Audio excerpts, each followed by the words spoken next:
અમદાવાદના ખોખરામાં આવેલી 7 ડે સ્કૂલમાં જે બે વિદ્યાર્થીઓ વચ્ચે ઘર્ષણ થાય છે અને ત્યારબાદ એક વિદ્યાર્થીની હત્યા થઈ જાય છે તેને લઈને મામલો હાલ ખૂબ જ ચર્ચામાં છે અને ચકચારી મચાવનારી આ ઘટના સમગ્ર ગુજરાતમાં ચર્ચાનો વિષય છે, જેને લઈને હવે આજરોજ NSUI દ્વારા પણ વિરોધ પ્રદર્શન કરવામાં આવ્યું હતું। સ્કૂલ ખાતે હલ્લાબોલ કરવામાં આવ્યો હતો। વિરોધ પ્રદર્શન છે સતત ચાલી રહ્યો છે। બીજી બાજુ સિંધી સમાજ પણ મેદાનમાં છે અને તેઓ લડી લેવાના મૂડમાં જોવા મળી રહ્યા છે। સતત ન્યાયની માંગણી પણ કરવામાં આવી રહી છે। ત્યારે આ બધાની વચ્ચે વોટ્સએપ ચેટ છે, જે કથિત વોટ્સએપ ચેટ છે એ ખૂબ અત્યારે સોશિયલ મીડિયામાં પણ વાયરલ થઈ રહી છે। એવું માનવામાં આવી રહ્યું છે કે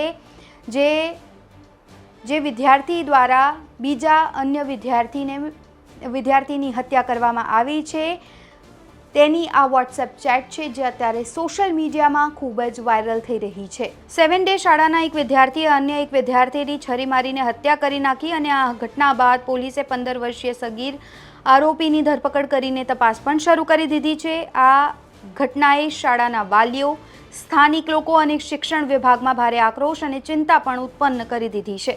ઘટના બાદ મૃતકના પરિવારજનોએ સ્કૂલમાં તોડફોડ કરી સ્ટાફને માર માર્યો હતો અને આ ઘટનામાં નવો ઘટસ્ફોટ થયો છે। આરોપીની કથિત ચેટ વાયરલ થઈ રહી હોવાનો દાવો છે એ કરવામાં આવી રહ્યો છે।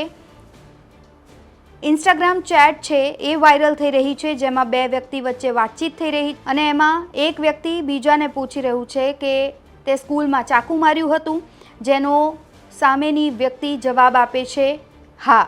પૂછનાર વ્યક્તિ બીજી વ્યક્તિને અંડરગ્રાઉન્ડ થઈ જવાની પણ સલાહ આપે છે।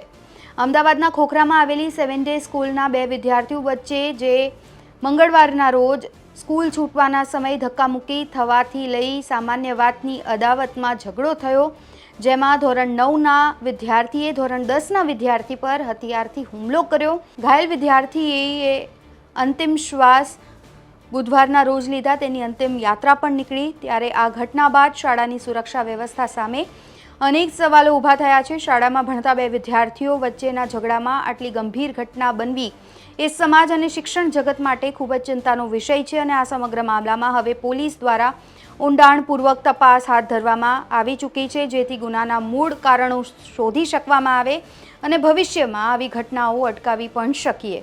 ત્યારે આ દુર્ઘટના માત્ર એક હત્યાનો કિસ્સો નથી, પરંતુ બાળકોમાં વધતી જતી હિંસા, તણાવ અને માનસિક સ્વાસ્થ્યના મુદ્દાઓ પર પણ પ્રકાશ પાડે છે। આશા છે કે આ ગંભીર ઘટનામાંથી શીખ લઈને સમાજ અને શાળાઓ વિદ્યાર્થીઓની સુરક્ષા અને માનસિક સ્વાસ્થ્ય પ્રત્યે વધુ જાગૃત બનશે। આ રિપોર્ટમાં બસ આટલું જ। ગુજરાતના તમામ મહત્વના સમાચાર જોવા માટે અને જાણવા માટે આપ જોડાયેલા રહો ગુજરાત તક સાથે। નમસ્કાર।